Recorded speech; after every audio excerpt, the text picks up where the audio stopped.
Thanks, Jack, for coming to the Travis Goodwin show.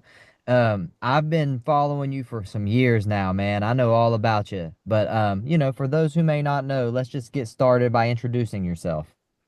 Wonderful. Thank you very much for having me. So, yeah, my name is Jack Bosch. I'm the co-founder of the Land Profits method, which is a method to actually flip land or wholesale land and do seller financing with land and create cash flow from land with all over the country from the comfort of your home. So my wife and I have flipped over 5,000 pieces of land. We call it land flipping, even though technically the word is um, not correct because flipping usually entails fix and flipping, but there's nothing to fix on a piece of land. So essentially, what we do is we specialize in finding, we mastered the way to find people that own a piece of land, usually worth between $30,000 and like a few $100,000, all the way up to a million. And there's 46 million pieces of land in the United States. And at any given time, we believe that about 5% of them are willing to give their land up for almost, in many cases, almost up to nothing or less than half of market value. So there's 2.5 million, 2.3 million pieces of land out there that the owners just have owned in many cases for decades. Many times they got it as they inherited the land, they got it through a divorce. They, whatever reason, they just don't want it anymore. They're sick and tired of paying property taxes. We figured out how to find them. We figured out how to contact them. We figured out how to get those deals typically for 20 to about 60 cents on the dollar.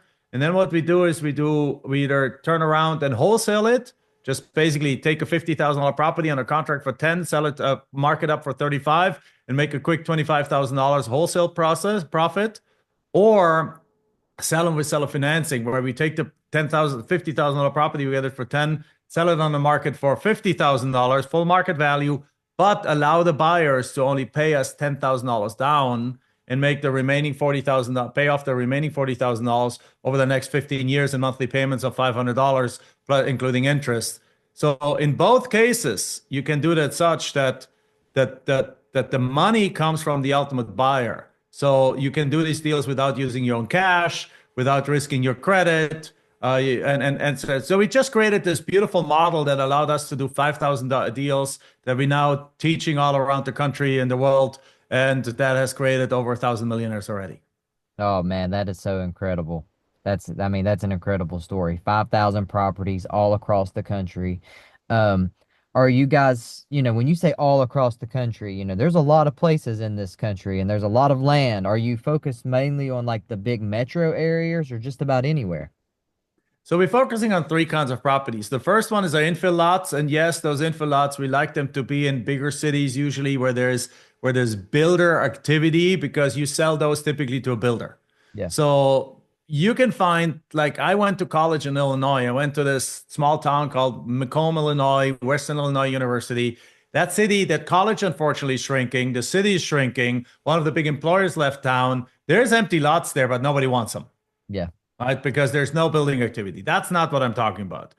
But if you're in the suburbs of Chicago, if you're in the suburbs of Phoenix, if you're in any kind of area like in a city that's growing a little bit, where builders are actively building, those properties sell within a matter of 2, 3 days to a local builder, and so on. So that's property number one. Property number two, we like to be in the path of growth, meaning in the outskirts of larger cities. And actually, again, it's same here. You want to be in the outside of a city that's a little bigger. It doesn't have to be the biggest metro area. So it doesn't have to be Dallas, Texas, and Houston, Texas, and nothing else. It can be outside of whatever mid-sized city in Texas, as long as that city is also growing. Because a city that's growing typically grows through infill lots, but it also usually grows with some developments on the outside. So you can be outside of San Antonio. San Antonio is growing, and it's not a 10 million people metropolitan area. It's like 1.5 or so million people, and it's growing. You can be, if you want to be in Phoenix, in Arizona, where I live, you can be even outside of Flagstaff, Arizona, which is 150,000 people. And outside of it, there's still growth. The city of Flagstaff is growing. People love it because it's cold. It's not so hot in summer. You can ski in winter. It's sunshine all year long, et cetera, et cetera. Right? So the third kind of property we're focusing on, and the outskirts of it, you're like we're looking at typically either properties that are close to the city that you sell to developers, or properties that are a little bit further out that you sell to somebody who just wants to have their own 3 to 5 acres close to the city, but not in the city. You wouldn't believe how many people now, with after COVID, work from home still. Like around 50 million Americans work from home, and not everyone wants to live in a cookie cutter neighborhood and a cookie cutter thing with an HOA that you leave the garbage can out and for an extra day, and you get a nasty letter, and you can't paint your house the thing you want. You can't put a basketball court in the front yard because you need permission from the HOA. People just want to have like a few acres, have, I don't know, have a pool, have some chicken, have little garden and things, and just have space and enjoy it, and still be within 20 30 minutes in town. So we sell to those, and also future retirees. People, there's a lot of people who won't be able to retire with enough money that they can make it work in the city where rents are sky high. So they're buying a piece of land half an hour outside of town with utilities, paying it off with monthly payments over time, and then at the end they're putting a used mobile home on there, and they have a dignified retirement. And the third kind of property we're focusing on is usually more larger acreage. I'm calling it like mini ranches. So like you want your own 20-acre ranch, 40 acres. Like my chiropractor is like a very successful chiropractor. Sees something like 250, 200 patients a week. He's like 50 patients a day. Boom, boom, boom. He bought himself like 3 hours away from Phoenix. He bought himself a 6-acre parcel. Now he's buying another 15 acres. He's going to have 21 acres. He's building a home on there. He's going to retire there. He wants to have it as it's his weekends, it's his summer place, and eventually it's going to be his part-time retirement place. At least probably spending the summer there when it's really hot in Phoenix and the winter here. So again, he wants space. He just wants to have his own mini ranch, and lots of people want that. And so these are the kind of properties we're focusing on. And now the question is, where are they? And they're all over the country. Like, I mean, there might not be northern Nevada because there's really nothing there. But so you got to look at that. Nobody really wants a 40-acre parcel where all there is desert and tumbleweed and coyotes and rattlesnakes. But if you look at the Smoky Mountains, you are lots of 20 and 40-acre parcels.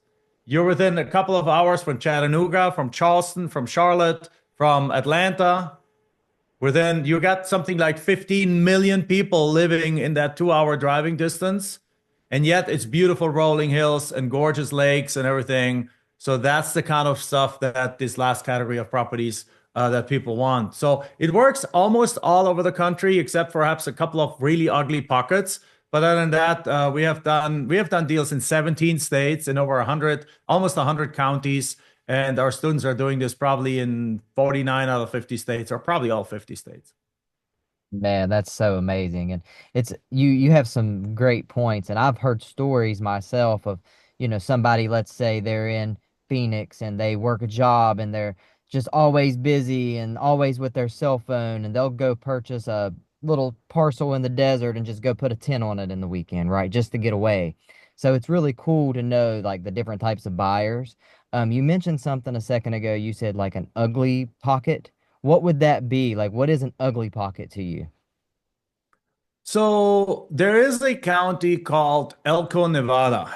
And Elko is huge, huge country. The county is the size of like some states in New England, like humongous kind of county. But if you look at it, what did I just talk about? Infill lots is in the city. Well, there's one town called Elko that has like 5,000 people in it and two small casinos, and the interstate goes through, and people stop there, gamble a little bit, sleep in some. There's really shoddy motels there. I stayed there one night, and there was two beds. I opened the first one. There's a spider inside. It's like, okay, not sleeping there. So I slept on the other one with my clothes on, and like that's kind of that was the best hotel in town. So outside of that, there's absolutely nothing.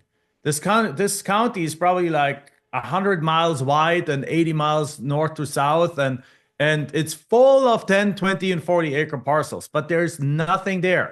There's no water, there's no lakes, it's hot, it's dusty, and there's no entertainment factor. So if you look at the three, is it infill lots? No. So it's not in that. Is it a path of growth? No, because it's 3 hours away from the next big city. So it's not that. So does it qualify for those as an area with those larger acreage as an area that perhaps somebody wants to have a mini ranch? Well, on paper, yes, because it's a few hours away. So if you live in Vegas, you could drive up there for the weekend and spend your weekend there. But who wants to spend their weekend on a property that is arid, dry, nothing grows there, nothing to do there. There's no grocery stores close by. There's no restaurant other than the town of Elko, Nevada. There's nothing there. So as a result, there's tons of 40-acre parcels there, but you can pick them up for $2,500, but you sell them for $6,000. And that's not the kind of game we're playing. I don't want to just make $3,000, $4,000 in a deal. You can sell them, but they don't sell fast. So that's one of these examples of ugly areas. But you compare that to Northern California, completely different ballgame. There's an area, it's a county called Siskiyou County. Tall pine trees, lakes, Mount Shasta, Shasta County, I thought is close by. Mount Shasta around. You're an hour away from the ocean. You're an hour away from like going over to Oregon, whatever city's up there. I don't know if it's Portland or so. You're an hour, probably a couple of hours away from San Francisco. So you got the couple of million people, multi-million people cities close by. You got beautiful rolling hills. You got beautiful trees. You got that idyllic picture of like a rolling hills 20-acre parcel with a buildable with an area like slightly elevated that's cleared where you can put a road into and then put a beautiful cabin up there and sit there in the mornings with your coffee and overlook deer coming by and elk coming by and if you want to go, lots of small towns around like little villages with like a little diner and grocery store and a little steakhouse and and that sounds idyllic, right? So if you love the outdoors, that's where you want to be. You don't want to be in the middle of completely nowhere in the dusty desert with tumbleweed of Elko, Nevada. So that's what I'm talking about. So there's a few areas like Utah has a couple of it, a Salt Lake kind of thing. There's a couple of which is right next to Elko there, and you have that northern Nevada area. But most of the rest of the country is actually very beautiful and very pretty. So I would probably think you can do that in 95% of the country, and only 5% is like really that butt ugly. Awesome. Thanks for clarifying. That's a lot of information for those watching. So, let's say I'm a new land investor. I'm looking to get started. I start noticing the ugly pockets and I stay away from there. And let's say I pick a great market. It seems like there's a lot of different things going on, a lot of new construction.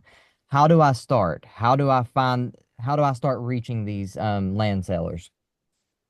Yeah, so the easiest way is that you identify what your criteria are. So some of the criteria that we use is again, if you want to be in the city, you just simply go into neighborhoods where the house values are at least $400,000 because then there's some actual value in the land. And you identify empty pieces of land, and there isn't too much more than that. You can search by kind of how long the owners have owned it. We like owners that have owned their land for a long time because I mean, if you buy something and you want to build a house, you either build a house or you don't build a house. And if you built a house, you probably built that house in the next few years. But if you owned this lot for 40 years, chances are you're never going to build on it. And at that point, you have to, every time it rains, the weeds grow yay big. You have to get the weeds cut, $500. Every time somebody drops some old refrigerator on there, you have to go get that cleaned up again.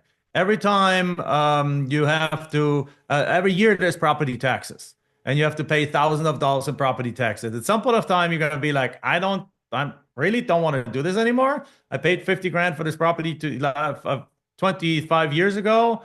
If somebody offers me more than that, I'll accept it. And guess what? The property might be worth 120. So you offer them 75 or 80, they're excited. You put it under contract, you sell it to the builder the next day for 120. You made a $40,000 profit. So you look for which land is available. There's databases that you can go into like CoreLogic, DataTree. There's a whole bunch of them. We have a software that is actually has one of the top data sources in the country like tapped into. So if we use our software, you can simply go, I want all the properties, all the vacant land in this area that is zoned like this, and then it can go down the criteria, and the system tells you, well, there is 7,343 lots like that available. So in the outskirts of town, in the path of growth, you can typically be looking for properties within 1 acres and about 10 acres. We're looking for properties, again, that have been held for a long time, or they have been held for only a couple of years, but where the deed was a judgment, not a normal deed. Because if somebody owns a property for a year and a half, there's two ways they all got this property. They either bought it a year and a half ago, and then they're most likely not willing to sell it to you for 10 cents on the dollar. But if they inherited it a year and a half ago, then they're probably very likely to give it to you for 20, 30 cents on the dollar. So how do we find out? Well, if somebody inherits it, they don't get a warranty deed from it for it. Instead, it goes to probate, and the judge issues a judgment and says, yes, I hereby declare that these assets go from the deceased person to this person, and it's in the judgment. So therefore, if they acquired ownership through a judgment, very likely that they inherited it and therefore willing to let it go for almost nothing.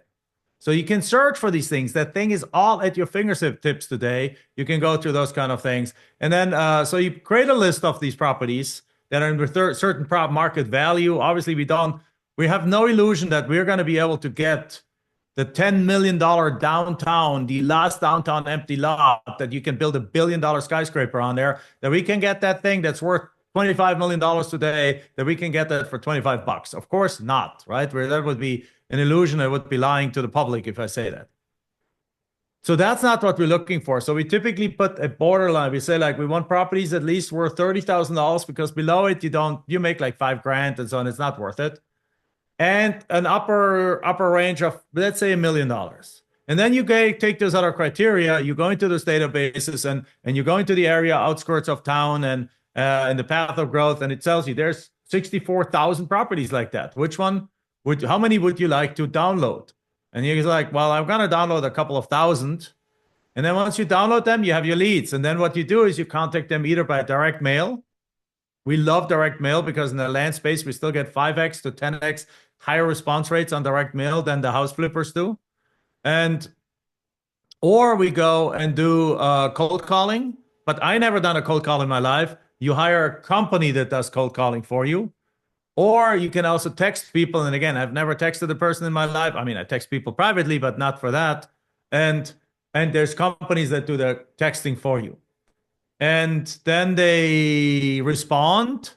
And then you can have a call center actually take those responses. If you do the direct mail and ask them to call in, you have a kind of a call center take those calls for you. And they charge like a very little per call or per minute.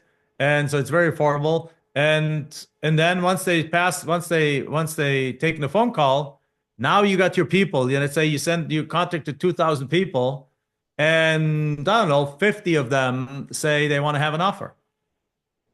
Now what you do is next, you do the value analysis, you figure out what these properties are worth, and that's pretty easy. You go to Zillow and all these platforms, they all have comparables out there. It's no different today to value land than it is to value houses. You have a 5-acre parcel that you want to value, you go and see on Zillow that there's 5 other 5-acre parcels in that same area sold for $75,000 a piece. What's yours worth? $75,000, right? And then you go, based on that, I would then probably go make an offer of perhaps about $30,000 for that property, get it accepted, and then might have to do a little follow-up. But then once I have a follow-up or renegotiate, perhaps they want 35 for it. So I give them 35. Actually, I put it on a contract for 35. Don't put in earnest money, 0 earnest money deposit. I can cancel it. I have the right to cancel the contract anytime for any reason. I have the right to market the property while it's under contract. And I have a close of escrow date that I set out to like 6 months into the future. So I have no rush in running. And I don't have to buy this property in 7 days like the house flippers do. And then what I do is I take those and I go put them on the market. You put them on the market either by hiring the top realtor in the area. We like to find the Michael Jordan of land realtors because most realtors don't know what to do with land.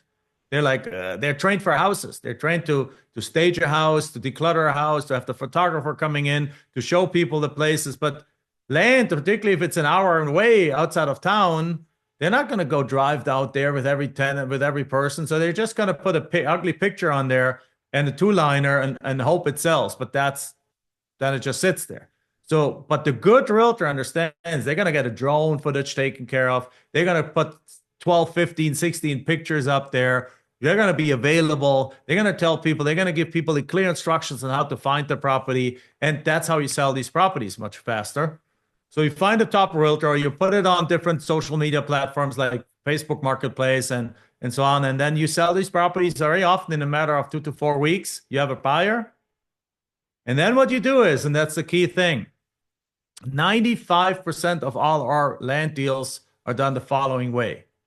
You got a $50,000 property under contract for $10,000. So you have a contract with the seller for $10,000. And if it's a wholesale deal, you put it on the market for 35, you got a buyer that you now sign a contract to sell it for $35,000. So you have two contracts, one with the seller and one with the buyer. And then you do a double closing where you give both contracts to the title company.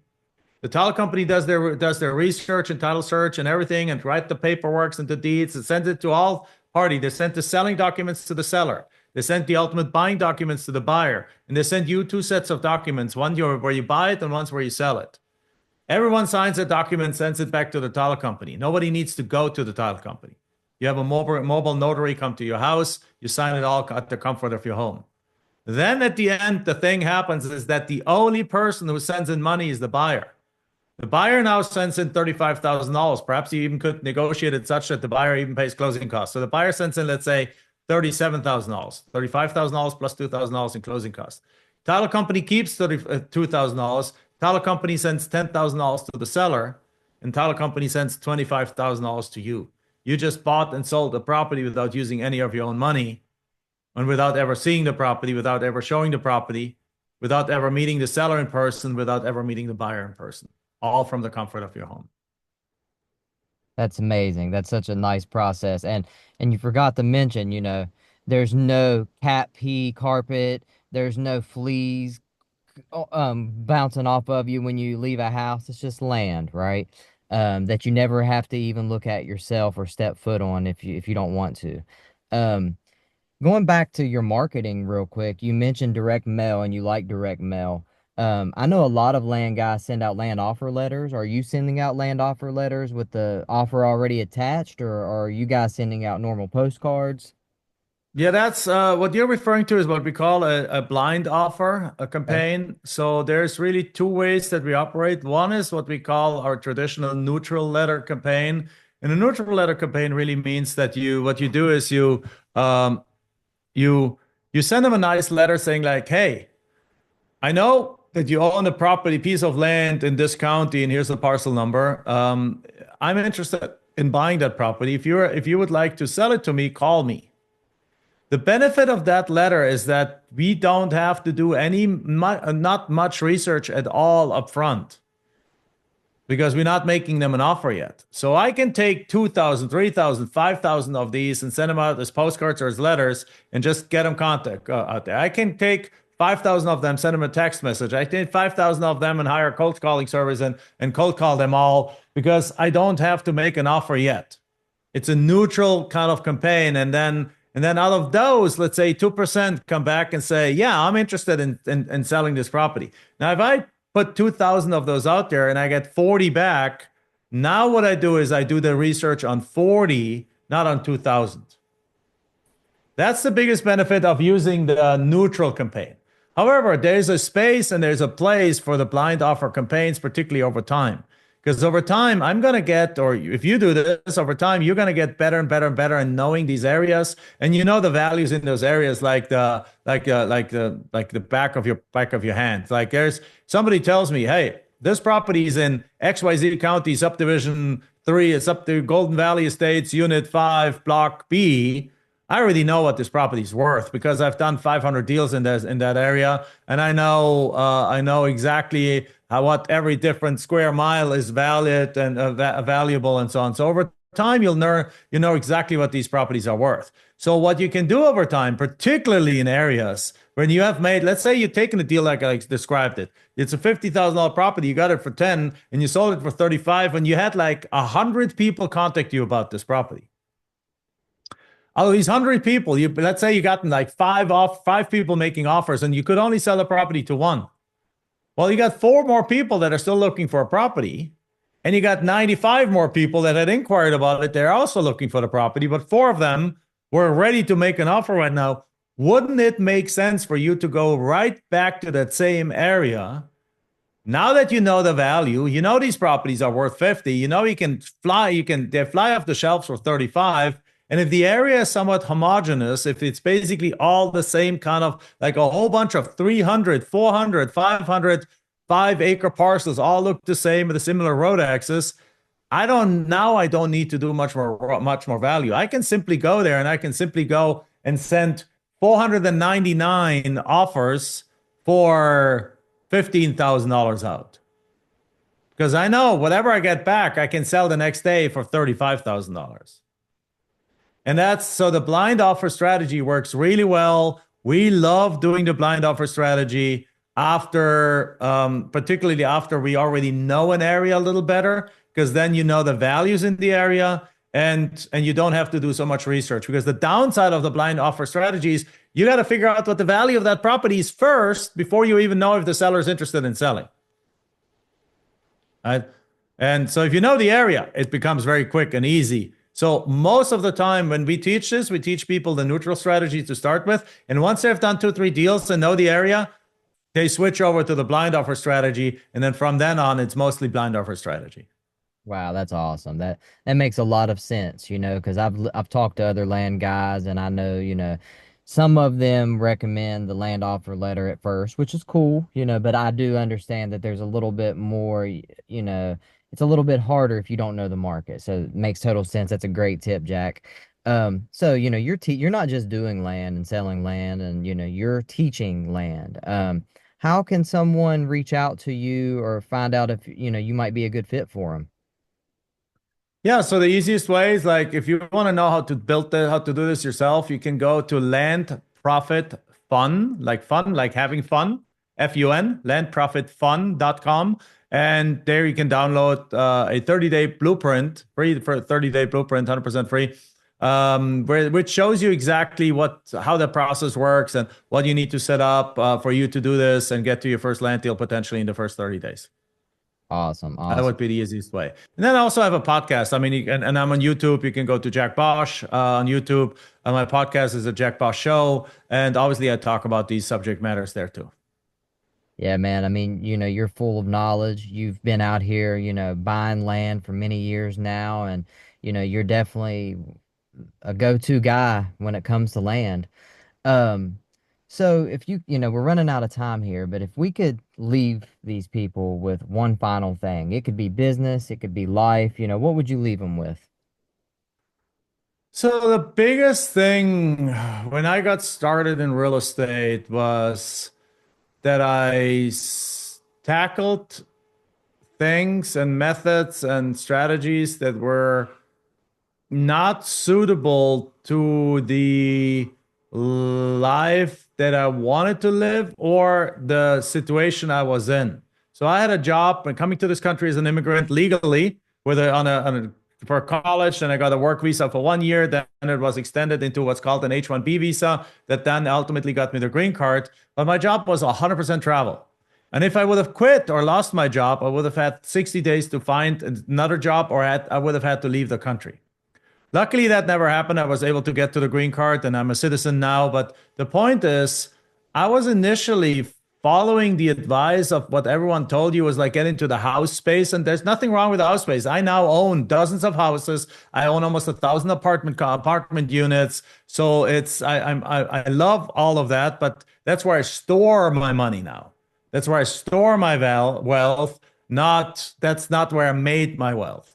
So all you hear out there is like get into house flipping, get into house wholesaling, and that's beautiful. But be aware that most of these strategies require somebody to go into a house and estimate repairs and talk to the sellers and things like that. And I had a job that was 100% travel. And I had no skills and no negotiation skills, and I didn't even know the real estate language. So the point is, what I want to leave people with is like go be a bee, go from flower to flower and smell a lot of different flowers and smell a lot of different strategies out there, but always run them through a filter of like with the time that I have, with the knowledge that I have, is this doable for me? And if the answer is no, then great, take the education and go on to the next thing. But if the answer is yes, and you think you enjoy it, then go full out and full embrace it. Like when we stumbled upon land and we realized, hey, I don't have to be there. Our first piece of land was an acre 3 hours away from Phoenix that I was negotiating over the phone while in Colorado at my job. I was a 100% travel job. I was sitting in Colorado on the phone negotiating with a seller, getting the deal under contract for $400. Then I hired the title company. I had never seen a piece of land. The next weekend, we then drove up to the property, and then we came back and then went flying out again because I was 100% gone by airplane, like as a consultant, as a software consultant for 5 years. And the point is, this deal happened because I didn't need to be there. Like I could take my business with me traveling, and then the marketing of the property. The neighbor. We another weekend we went up there, put a sign on it. The neighbor bought it right there. Today you can hire companies that go out there and for $75 they put a sign on there for you, so you don't even have to go to the properties anymore. So all of these things now allowed me to be a real estate investor, even though I was in some office building in Wisconsin and LA and Colorado and you name it, in different places that wherever they send me to from Monday to Friday, and I could not possible have an inspection on a site ever. So that's why it worked for me. So my word is to other ones: grab something that look at your situation. If you work 80 hours a week and you don't have time for other things, then add something where you don't have to see the property, you don't have to estimate repairs, you don't have to do all this kind of thing, something you can do virtual. If you're out and about and you have lots of freedom of your time, great. Then supervising a fix and flip is probably possible. I had a friend of mine is in sales for a security company. He have half of the time he lives in Sedona, Arizona. He goes on morning hikes, he goes on afternoon hikes, and in between he works for his company because he as long as he hit his quota, it doesn't matter. So he could totally be like construction manager. He could have five fix and flips running at the same time, and his company wouldn't even notice because as long as he hits his quota, it works. Well, that wasn't possible for me. I needed to be there in the office all day long in customer meetings for 6 hours a day. So I needed to pick something that I could do virtually from home without having to see the property, without sitting in kitchen tables, without having to estimate repairs, and on top of it, something that I could even do with very little real estate knowledge because at the time I had almost none. So my advice is figure something out like look at strategies that you can embrace, that you can really understand, and then go full out and then expand into the more complicated strategies later. Awesome, man. That was so much. This has been a great interview, Jack. It's packed with value. For all of you guys listening, you can literally get started with land just by watching this video and going to Jack's website, which will be in the link in the description. And he's got tons of free material. But if you do need to get that extra step and you need your hand held a little bit, Jack's there to support you. Reach out to him and his team, and I'm sure they'll take good care of you. But yeah, Jack, other than that, man, hope to have you back on in the future. You're a great guy, I can tell. And I've been following you for a while, and I can't wait to see what you do in the future. Thank you very much for having me. I'm excited to be here and be able to shed a light on this little known strategy out there.